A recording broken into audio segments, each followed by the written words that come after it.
Hey guys, it's Shane Davis, and I'm here today doing another YouTube video talking about pen names. A lot of famous comic creators have had pen names in the past, and I'm going to talk to you a little bit about my experience and the fact I have a pen name and how it's probably even saved my life.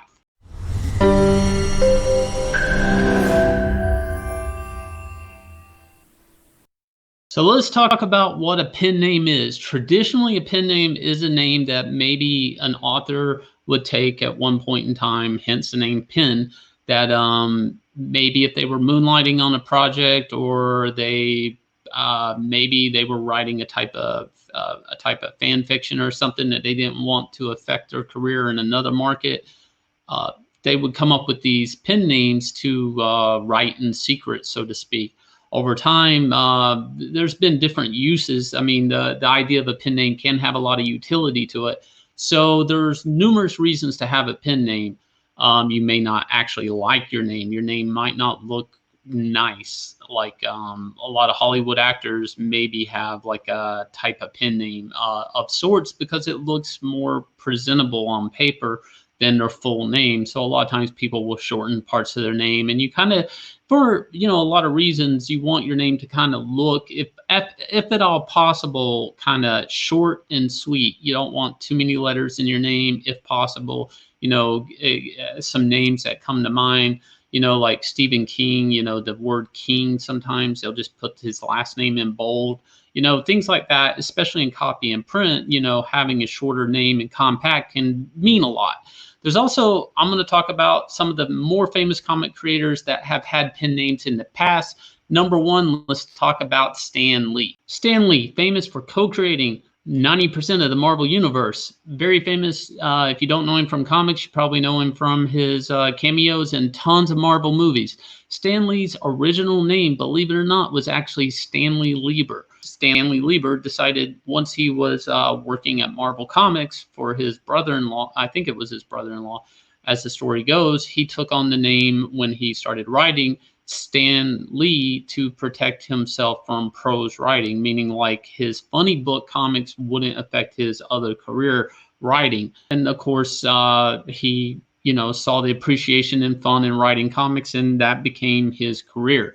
Jack Kirby's original name was Jacob Kurtzberg. He's famous for creating Iron Man, Thor, Silver Surfer, Fantastic Four, X-Men, Hulk, along with stuff he created at DC, New Gods, one of DC's most prominent villains, Darkseid. So it's not uncommon for creators to have a pen name.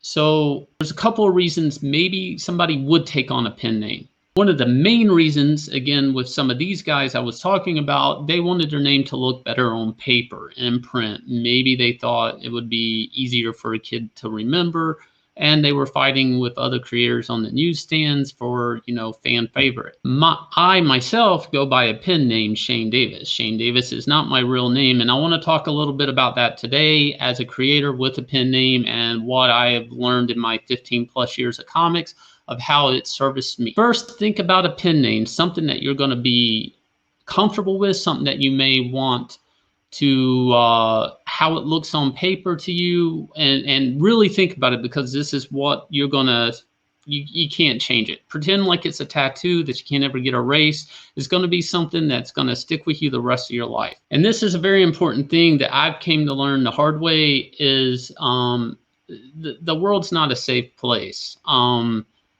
With today's age, it's very easy to look people up, to dox people, to find people's address, stuff like that. And the sad truth is the world's, is not the safest place. I've come to find this out over a few years, and I'm going to share a couple of situations where a pen name has really serviced me quite well. So one of my first examples of having a pen name and how it benefited me, I blew my cover right away. And it's a story I quickly shared with other creators because I didn't want them to fall into the same trap.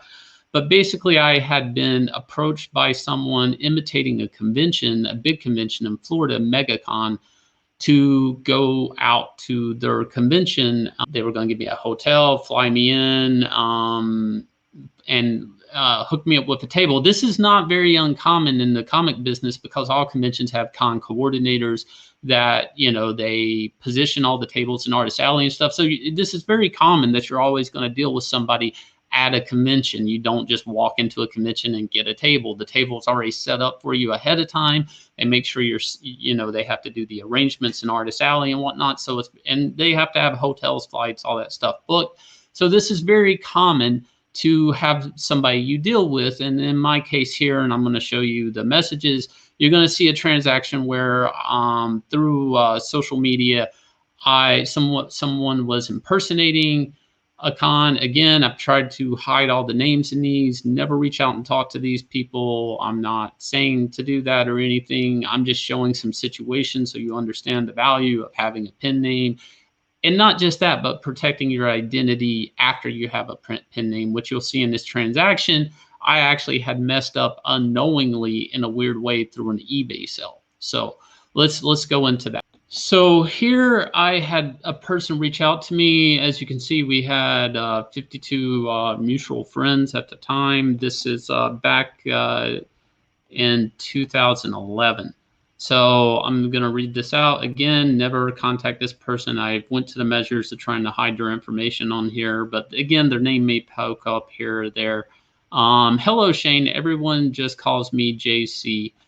Myself and a couple of friends would love to get you here for MegaCon. I've been making some calls. I have a few connections and was informed if we can get you here, they give you a spot at the show and the hotel.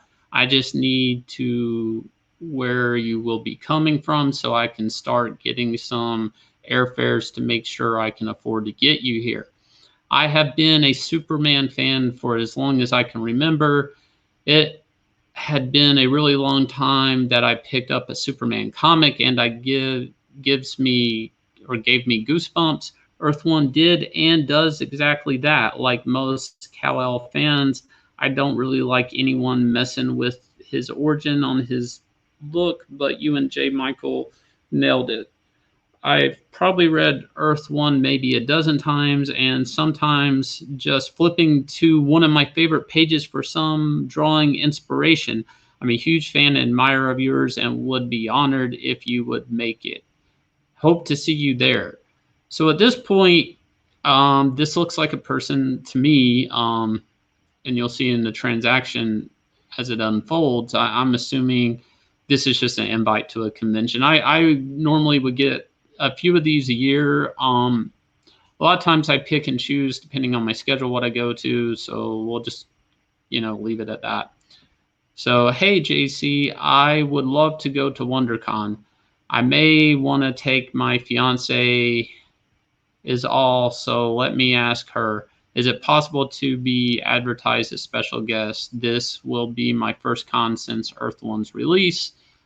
So let me go zoom back in on this to read. So my fiance at the time was Michelle Delecky. I personally never liked going to conventions on my own.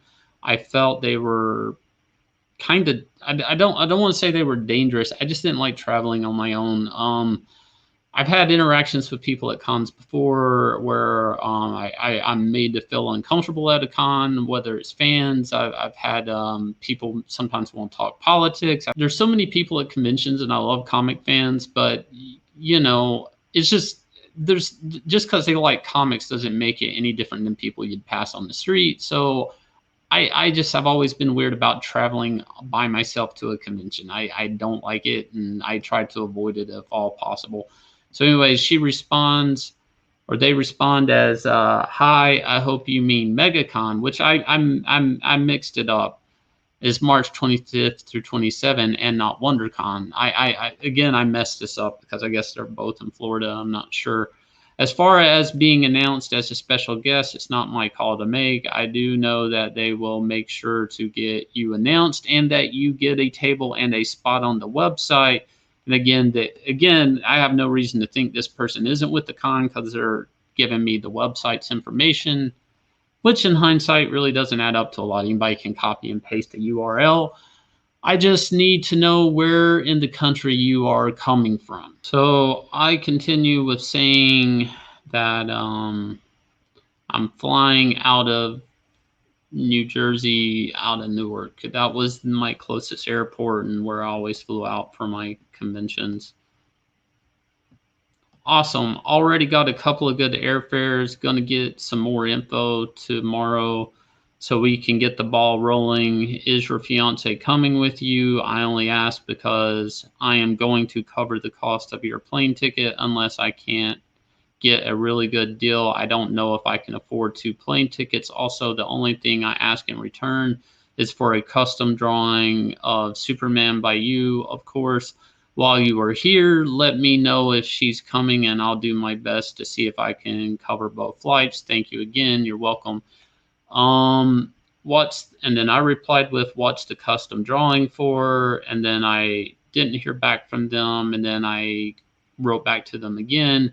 Yeah, we're both wanting to go. Let me know if you guys cannot swing her, and I will get her ticket. Just let me know the flight so I can get her on it. I will need a guest pass for her. Also, you guys have a hotel for this, which again, she had replied that they had a hotel, and I can see she would see these messages and not respond.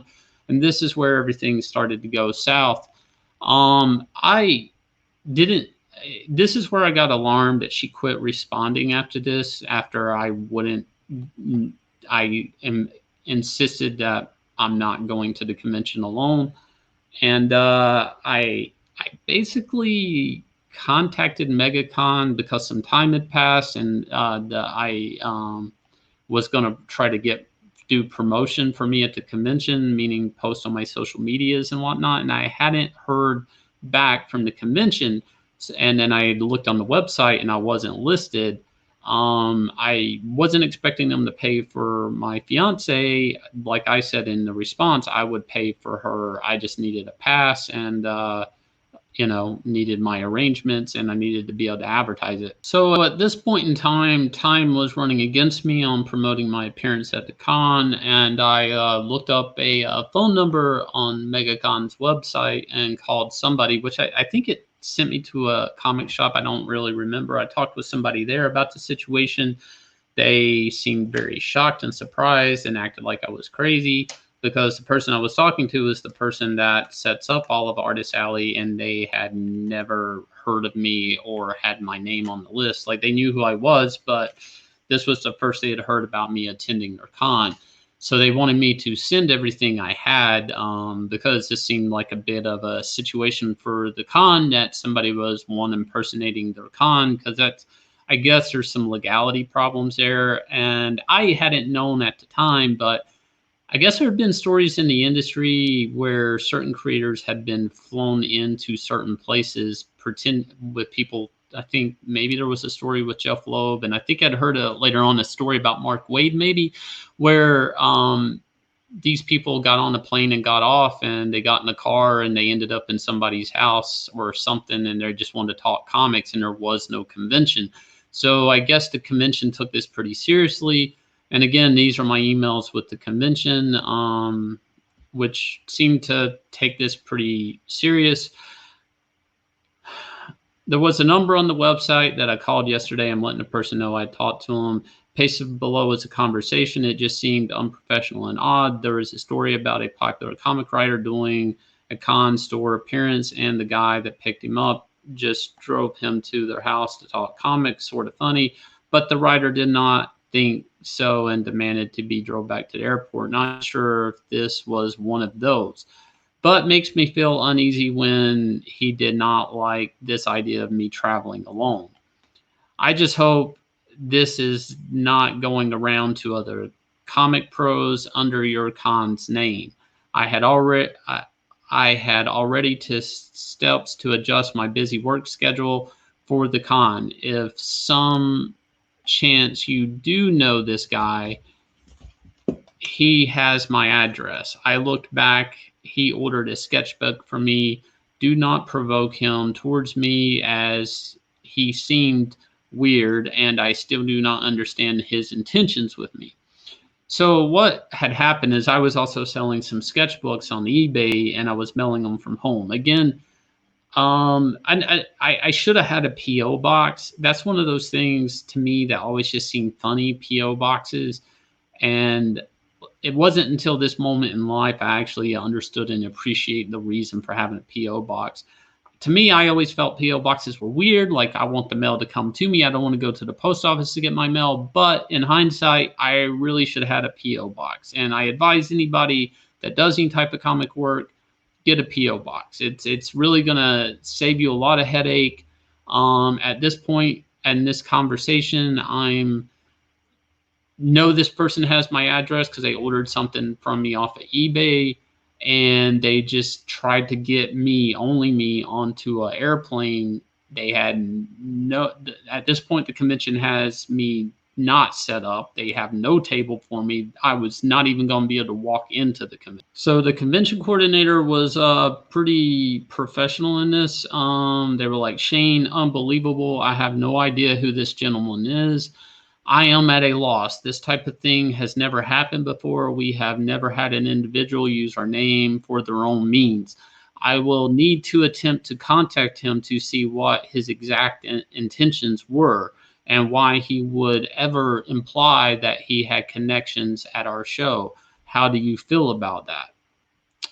But when I talked to the person on the phone, I think we came to an understanding that they legally they were going to have to contact them because of liability if anybody did take them up and they're impersonating their business and brand. So my response to that is I think you should in case this happens to somebody else. But like I said, to my sketchbook shipping records, he has my address, and if at all possible in approaching him, seem vague as to who tipped you off, I guess. I just do not want a guy at my doorstep with a knife wearing a Superman t-shirt. So um, that was pretty much the gist of it. Being in comics, from time to time, it's very important that you make sure, even if fans are trying to be very friendly with you, that there's lines that shouldn't be crossed. Sometimes fans, you may give a contact information like, say, an email address, or made a mistake of having my email address put out publicly for people that maybe wanted to contact me, like on business cards. Or business cards, when I first got into the industry, was the first thing people asked up for. It was like one of those things where people, you were nobody unless you had one of two things: a business card and a website. And of course, your website has your email. So there was a situation where I had this email show up in my inbox, and my wife had pointed this out to me, my first wife. And it was a person who I had known from being in comics, and they basically had sent me, I thought they were just a normal friendly person, and they sent me a message. This was around like 2012. You can see a lot of this is happening around the same time, all up in your inbox. And it was a photo of a person in lingerie, which really wasn't appreciated by me or my wife. And even had a response of a barnyard sound of moo. So this was unsolicited, and a very awkward thing to end up in your inbox. So having emails, I think for professionals, you should have an email that is your work email and then a fan email, and don't mix those two. To have a con coordinator that I would send everybody to. And I can't say the importance of that enough, to have that barrier between me and the convention. It helps if you're in a busy workload, but it's just nice to direct people to somebody that's not you if anything comes into negotiation territory or anything like that, that they're not negotiating with you, they're dealing with somebody else. There's that benefit to it. There's a lot of benefits to having a buffer, even if it's just you. Just make another email account and deal with it. Don't separate. I do think years of doing this, separating conventions, work emails, and fans, don't ever put those things in the same basket. Keep in mind, I've been in comics for 15 years. I mean, I remember the MySpace coming on the scene days. I remember LiveJournal. So to me, a lot of these things that maybe seem like commonplace to you are, things that I was growing technology for me. And another situation I want to talk about, and this would probably be the craziest thing I've dealt with, and the importance of the pen name, and in my career in comics, is there was a situation, and legally it's over now, so I can kind of talk about it. But there was an illegal car sale of a car I did not get permission of selling, and this was a vehicle that I had used to go to conventions in, and I left a couple of portfolios along with banner, badges, convention stuff, some books in the car. A person bought the car, and then the person was trying to, the person who had gotten the car, their son was actually trying to find my address. When I contacted this person after they contacted my art dealer, they then kept trying to find my address. The person asked, and within about an hour, a total of 4 times from me, what my address was. He was negotiating giving them back, but he just really wanted to know where I lived. And he then told me how he had looked me up on all social medias. Again, he never tried to contact me to return the stuff. That he was trying to find, he had seen all my pictures. He had seen that I travel a lot, that he had seen pictures from where I'd been around the world in different conventions. And, you have to keep in mind, so when you're doing conventions and stuff, these things are being advertised. And a lot of this promotion and advertising is put on you. When you do advertise when you're going to be somewhere, guess where people know you're not? They know you're not at home. So that is something I want everybody to think about. It's there have been robberies in the comic industry. I think Mike Allred and a couple other people, I want to say Ryan Stegman, different people, their studios have been broken into and whatnot. And some when they're at conventions. If somebody can look up where you live, they technically can't break into your home. And if you're advertising somewhere you're going to be, do the math here. This was the situation I found myself in after I refused to give this gentleman my address. I told him I would meet him in a public place, and I picked a public place with a lot of lighting, which was a shopping center with a lot of light and security. I did not know the person worked for a shipping company. He didn't want to meet me, but I told him I was going to report the portfolios as stolen, that this was an illegal car sale to boot, and then he threatened to burn them if I didn't meet him, and that's how I ended up in this situation in this photo. So I found myself in a situation in the parking lot. He pulled up in a shipping van and told me to come to him. I wanted to not leave the front of the store. The portfolios were handed to me, and then when I turned away, I was assaulted from behind and slammed into a car. I had back injuries, and it became a legal situation. The cops came. There was assault charges. The person ended up walking away with the portfolios that day because I hadn't done a police report. We went to court over months, and eventually the portfolios were returned to me. Why this situation is very, I feel like should be talked about, is there was a couple of things that I either did do right here, and one was having a pen name. Having a pen name maybe saved me from a home invasion, maybe saved my life. Obviously, this person was a violent person.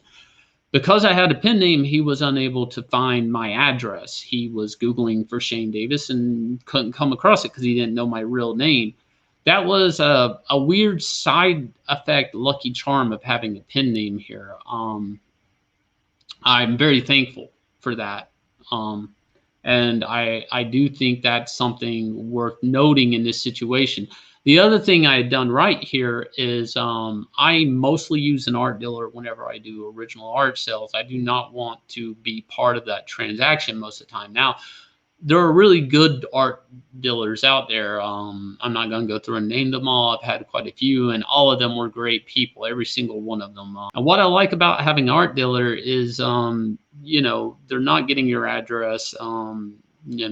Somebody's dealing with that shipping and getting to them on their own. The negative, which is not much of a negative when you see the photo, is that you are able in return to you give a portion of yourself to that art dealer. It can be different percentages. Each art dealer and their services take different percentages. So always you can reach out to an art dealer to talk about that.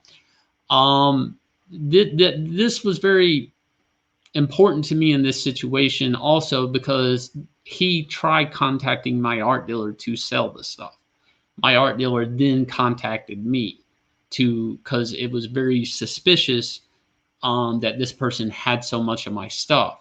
So my art dealer really came through on this. Splash Page Art, I can't say enough good things about them. They're great. They were helpful all the way through, and legally, even if it came to anything in court, if it made it to that point, even though we were going to court, and their lawyer was fumbling around with everything, eventually I would have had a person that could have attested, not myself, but another person, to the value of the pieces if any of them had been damaged, stolen, or whatnot. These are all very important things in my situation. I do not think this is a situation the average person finds themselves in, and I don't wish upon anybody. But I do have to stress my pen name probably kept me from opening the door to this person in this shipper's uniform. I'm not going to say the name of the company. I can't. But if you look at their uniform, it's very easy to find out. That shipping company's van, that person in the uniform could have been at my door, and me opening the door, and they could have been in my house. Or that person could have waited till I was at a convention and been in my house. They spent a week trying to find my address. They asked me a total of 4 times for my address on the phone. What was the point of the address if you're only going to come to terms with me and have me in a headlock? There was not ever going to be a good outcome on this for me if they did come across my address, and my pen name stopped that from happening. Another reason for having a pen name and always protecting your address is fan mail. Again, by protecting your address, I mean P.O. Box. This was a piece of some items that were shipped to me that I didn't want to take on the plane from a convention, and what I thought was a friend/fan mailed me this months late, and actually mailed it to me on my wedding day. Me and my second wife, we had posted we were getting married on social media. And again, I looking back, I think like it's safe to say, like, if you work professionally in comics, that maybe you should hide certain personal information. I know in the social media age, everybody wants to say, hey, I'm having a baby, I'm going on vacation, this is what I ate for lunch. But I found myself in a situation here where I'm opening up a box with a messed up letter by a person that I saw as a friend, but it became very apparent that they maybe saw me more than a friend. And I had no idea. And this was a package that my wife opened up on our wedding day. It was looked like an Amazon box, so we thought it was something from Amazon. And notably, she deals with Amazon, so she thought it was something of hers. And once we opened it, it was some convention stuff that was from like months back, and this was from a fan. And I guess they could see that what my wedding day was, and they wanted to send this on the wedding day, which, was very unfortunate.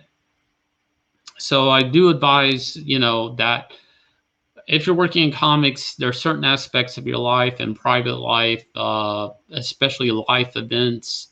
Again, not everybody is well that you come across in day-to-day life. There are a lot of people who find themselves unwell, and a lot of times you don't know when you first meet somebody, like the condition they're in. You may think they talk and they act, and they seem of like they may be a centered person. And I don't think people should go through life being skeptical, but I can't help but say, like, this was a great day in my life, and it was ruined by a package from a person that was not well, and writing a letter like this. So it was very unfortunate to allow somebody to have an effect on my personal life. And I guess that's where the pen name, I think, is very important. And most recently, I had another package mailed to me. This time, again, I can't stress the P.O. box thing enough. Even if you have business cards, I think it's safe to say you should have a P.O. box. If I had to do it all over again, I would definitely have a P.O. box. I would never have a shipping address. I know it's a pain in the butt to go get, you're waiting for a check, and maybe even it's a late check from a comic company, and your rent's due. And luckily enough, we have direct deposit and stuff now, so it's not that much of an issue. But to be honest, the P.O. box is the way to go. If you're thinking about getting into comics, whether you're a writer or anything, get a P.O. box. What you're seeing here is, I looked it up. Nobody opened this, especially and keep in mind, this is in the COVID area. Somebody mailed, my wife opened this, unfortunately. It was addressed to me. They had made fun of my last name in this, but it was addressed to me. So it was like Shane something something. And as you can say, there's a card in what you assume is a bag of shit. It says, "You have been pooped on. Want to know by who? Turn over." So the idea is that you reach your hand into this poop bag and you turn over the card, and you'll find out who sent this to you. It's just a way to bait you into digging your hands through feces. This is an actual package I had like last week.